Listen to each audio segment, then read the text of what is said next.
سمعتوا صوت القرمشة دي؟ يلا مع بعض نعمل عجينة القطايف مقرمشة جدا من بره وهشة وطرية من جوه. هي حقيقي الوصفة دي بتاعت شيف سالي فؤاد، وانا عشان بحبها جدا والوصفة دي انا معتمداها من زمان قوي، من اكتر من 10 سنين، وعلشان كده قلت اشاركها معاكم. هعمل كمان معاها الجبنة اللي بيتحشي بيها القطايف، بس هعملها بطريقة سهلة عشان الناس مش بتحب قوي خطوات الجبنة الموتزاريلا.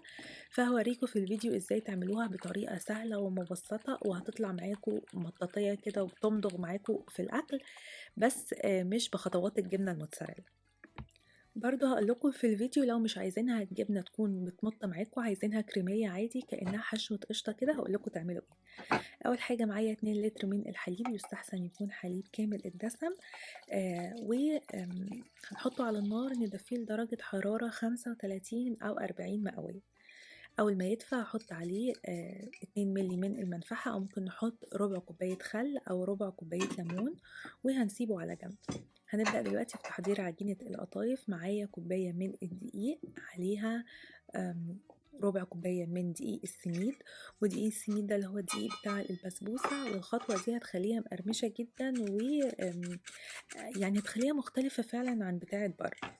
هحط بقى على المكونات الجافة دي رشة من الملح، معلقة كبيرة من السكر، معلقة صغيرة من البيكنج باودر، وكمان معلقة صغيرة من الفانيلا. وعايزينها قرمشة مضاعفة حطوا معلقة نشا، مش عايزينها القرمشة مضاعفة شيلوا معلقة النشا. هنحط من كوباية وربع لكوباية وتلت، أو ممكن لغاية كوباية ونص من المية، ونبدأ نقلب كده. بصوا قوامها المفروض يكون عامل كده. هنسيبها تريح 10 دقايق، ما تسيبوهاش تخمر يا جماعة، سيبوها تريح بس 10 دقايق. نيجي بقى للجبنة وناخد بالنا من الخطوات المهمة جدا دي. أول ما الجبنة تجبن معانا، لو عايزينها كريمي زي ما هي يبقى صفوها في شاشة على طول.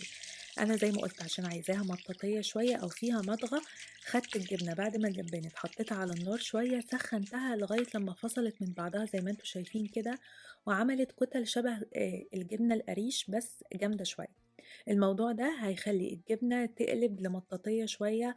ونبدأ بقى لو عايزينها موتزاريلا هنعمل خطوات تانية، بس أنا وقفتها لغاية الخطوة دي، وهحشي بيها القطايف.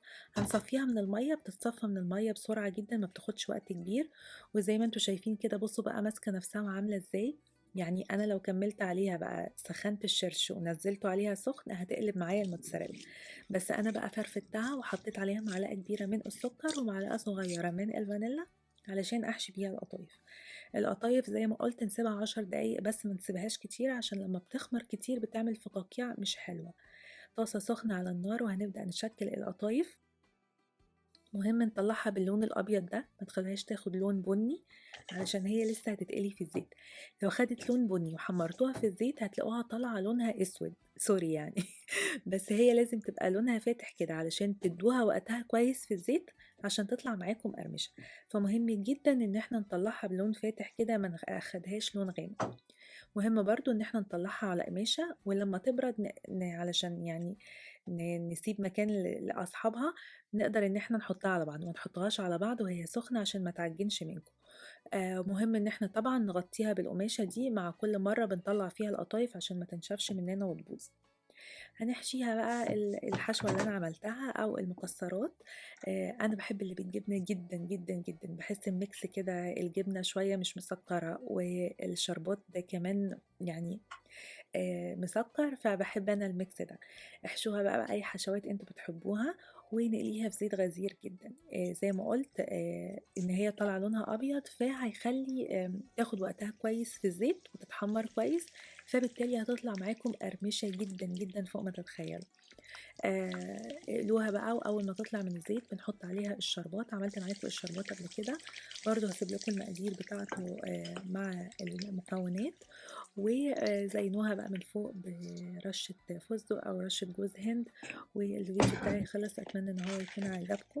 إن شاء الله أشوفكم فيديو تاني قريب. سيبولي أسئلتكم تحت في الكومنتس، هكون سعيدة وأنا برد عليها. باي باي.